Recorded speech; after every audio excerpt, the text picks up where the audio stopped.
huge drop off in the past few hours. I covered this last time. This nice kind of 4-hour channel up to this floating daily level, or I mean, not even really floating. Actually, this is just a good daily level up here. Sat around it, then just dropped fucking like a rock.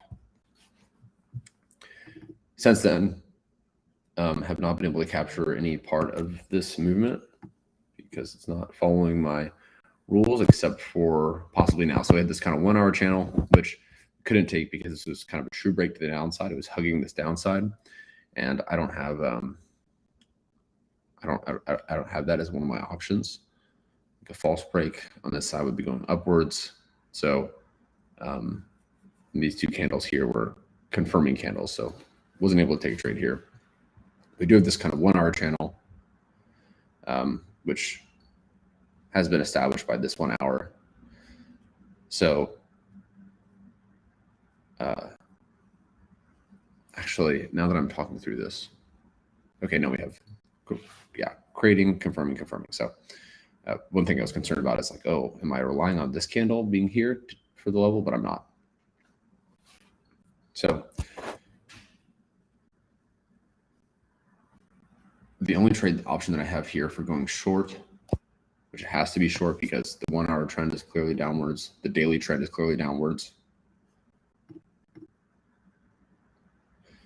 The only option I have here is for a kind of bounce or false break to the downside. It feels unlikely because this is lower than this, is lower than this. It'd be surprising if this came back up to near the same level.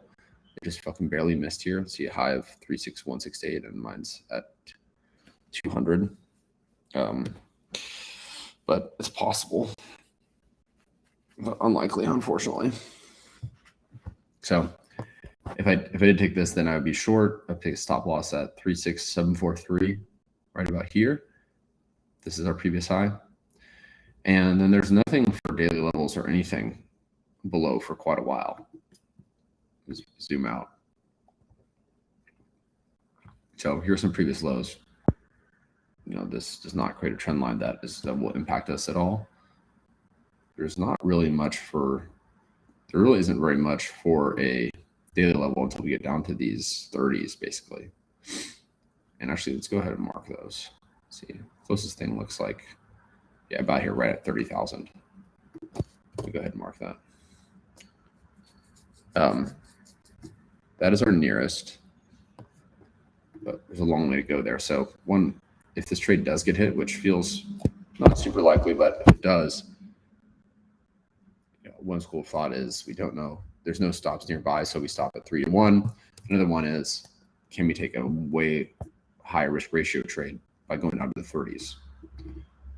If my stop is 543, it's about 5,000 difference. I could take a 10 to 1 risk ratio, just be safe, maybe making it like an 8 to 1. That way it's not right down at 30,000.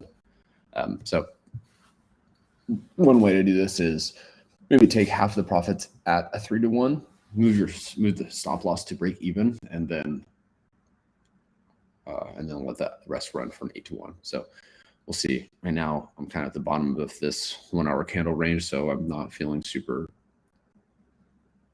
confident that it'll hit the top, that it'll hit this resistance. But if I do, then I'll start a